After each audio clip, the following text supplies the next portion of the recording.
Good morning. Today I would like to talk about atheism and how Sir Richard Dawkins, in his book The God Delusion, spells out various scientifically backed evidences as to why God, in fact, is a delusion. First of all, Sir Richard Dawkins talks about the cognitive bias.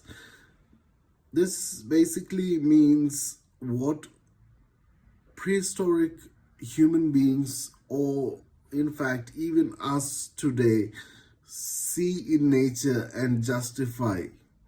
For example, when a human being saw thunder and lightning in nature, he attributed it to a supreme power or a superior mind. And this is what cognitive bias, how that cognitive bias crept into the minds of people.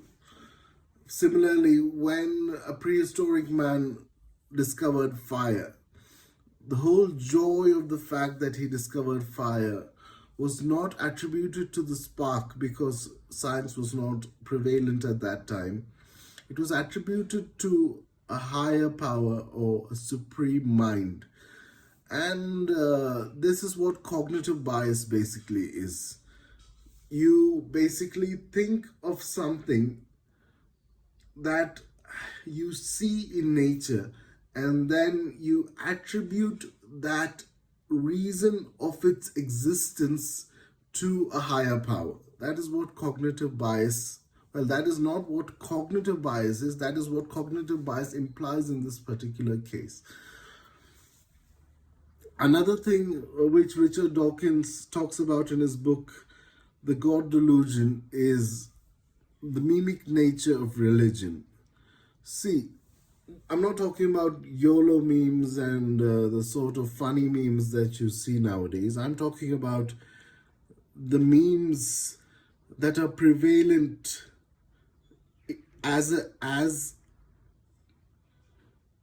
the memes that are prevalent as a result of phenotypic expression. For example, Sir Isaac Newton, for example, he created the laws of motion, the laws of gravity, and various other things.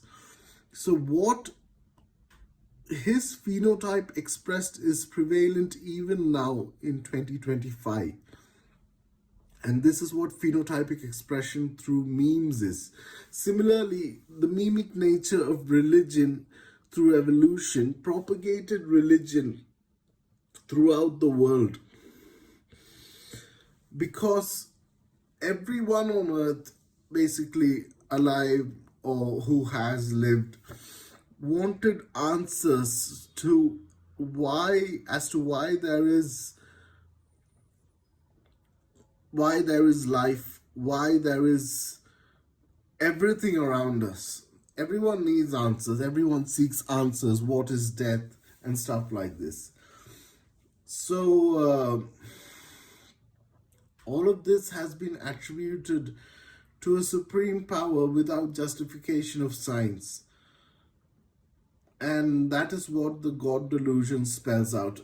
Although this is just based on my sporadic understanding of the book, and it is not a treatise on as to why the God Delusion is the ultimate truth. Okay, thank you.